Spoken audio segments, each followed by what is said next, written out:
Hi all, Bigg Boss Malayalam season 7 mid week സസ്പെൻഷനിൽ നിന്ന് രക്ഷപ്പെടാനുള്ള മൂന്നാമത്തെ ടാസ്ക് കടന്നു. ഒരു കലാമത്സര വേദിയായിരുന്നു ടാസ്ക്. പാട്ടുപാടി ഡാൻസ് കളിക്കാം, മിമിക്രി ചെയ്യാം, സ്കിറ്റ് ചെയ്യാം. പാട്ടുപാടി ഡാൻസ് കളിക്കുന്നവർക്ക് ബിഗ് ബോസ് കുറച്ച് ഓപ്ഷൻസും കൊടുത്തിട്ടുണ്ടായിരുന്നു.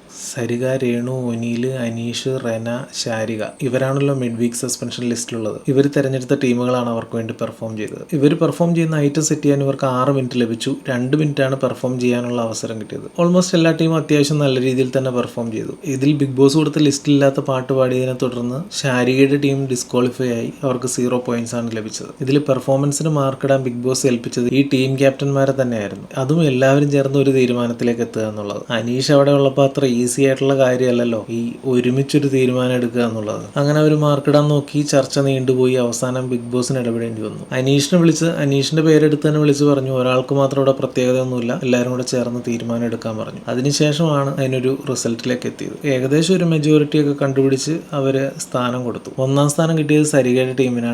അക്ബറും അനുവും ചേർന്ന് കൺഫ്യൂഷൻ തീർക്കണം എന്നുള്ള പാട്ടാണ് പെർഫോം ചെയ്തത്. 2ാം സ്ഥാനം രേണുവിന്റെ ടീം നെവിനും ഷാനവാസും ചേർന്നാണ് പെർഫോം ചെയ്തത്. ഒരു മധുരക്കിനാവൻ എന്ന് പറയുന്ന പാട്ട്. 3ാമതെത്തിയത് ഒനീലിന്റെ ടീമാണ്. ആര്യനും ജിസേലും ചേർന്ന് തുംഹിഹോ എന്ന സോങ് ആണ് പെർഫോം ചെയ്തത്. 4ാമത് വന്നത് റെനയുടെ ടീമാണ്. അപ്പാനിയും ബിന്നിയും ചേർന്ന് ജിമിക്ക് കമ്മൽ എന്ന സോങ് പെർഫോം ചെയ്തു. 5ാമത് അനീഷിന്റെ ടീമാണ്. ശൈത്യയും ആദിലനൂറയുമാണ്. കസ്തൂരി എന്ന സോങ് ആണ് അവർ ചൂസ് ചെയ്തത്. ശാരികയുടെ ടീമാണ് പോയിന്റ് ഒന്നും ലഭിക്കാതെ അവസാന സ്ഥാനത്തെത്തിയത്. അഭിലാഷും ബിൻസിയും ചേർന്ന് തുംഹിഹോയും ഒരു മാർഗംകളി സോങ്ങും ആണ് പെർഫോം ചെയ്തത്. ഈ സ്ഥാനം നിർണ്ണയിക്കുന്നതിന്റെ ഇടയ്ക്ക് സംഘർഷഭരിതമായ പല നിമിഷങ്ങളും കടന്നുപോയി. അപ്പാനിയൊക്കെ കരയായിരുന്നു. സിനിമയിൽ അപ്പാനി അഭിനയിച്ച അതേ സോങ് ഇവിടെ പെർഫോം ചെയ്തിട്ട് പുള്ളിക്ക് വേണ്ടത്ര സ്ഥാനം കിട്ടിയില്ല എന്നുള്ള പരാതിയൊക്കെ ആയിട്ട് അപ്പാനി ഭയങ്കര ദേഷ്യത്തിലും വിഷമത്തിലും ഒക്കെ ആയിരുന്നു. ഏതായാലും ഈ 3 ടാസ്കുകൾ കഴിഞ്ഞപ്പോഴും ഇപ്പോഴും 1ാം സ്ഥാനത്ത് നിൽക്കുന്നത് റെനയാണ്. 14 പോയിന്റുകൾ ലഭിച്ചു. 2ാം സ്ഥാനം 3 പേർക്കാണ് കിട്ടിയിരിക്കുന്നത്. സരിക, ഒനീൽ, രേണു ഇവർക്ക് 13 പോയിന്റ് വീതമുണ്ട്. 1ാം സ്ഥാനമായിട്ട് 1 പോയിന്റിന്റെ മാത്രമേ വ്യത്യാസമുള്ളൂ. അവസാന 2 സ്ഥാനങ്ങളിലേക്ക് വന്നിരിക്കുന്നത് അനീഷും ശാരികയാണ്.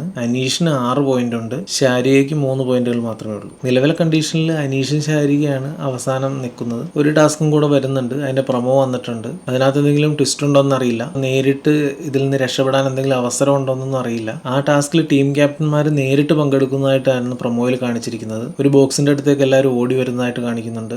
ആ ഒരു ലാസ്റ്റ് ടാസ്കിലെ പെർഫോമൻസിന്റെ അടിസ്ഥാനത്തിൽ എന്തെങ്കിലും ഒരു ട്വിസ്റ്റ് കൊണ്ടുവന്ന് ആരുടെയെങ്കിലുമൊക്കെ സ്ഥാനം മാറ്റിമറിക്കാൻ സാധിച്ചേക്കുമെന്ന് പ്രതീക്ഷിക്കുന്നു. അല്ലാത്ത പക്ഷം അനീഷും ശാരികയും തന്നെ ഡെഡ് സോണിലേക്ക് പോകേണ്ടി വരും. ഏതായാലും ആ ഒരു ടാസ്കിന്റെ കൂടെ റിസൾട്ടിന് വേണ്ടി നമുക്ക് കാത്തിരിക്കാം. Thank you.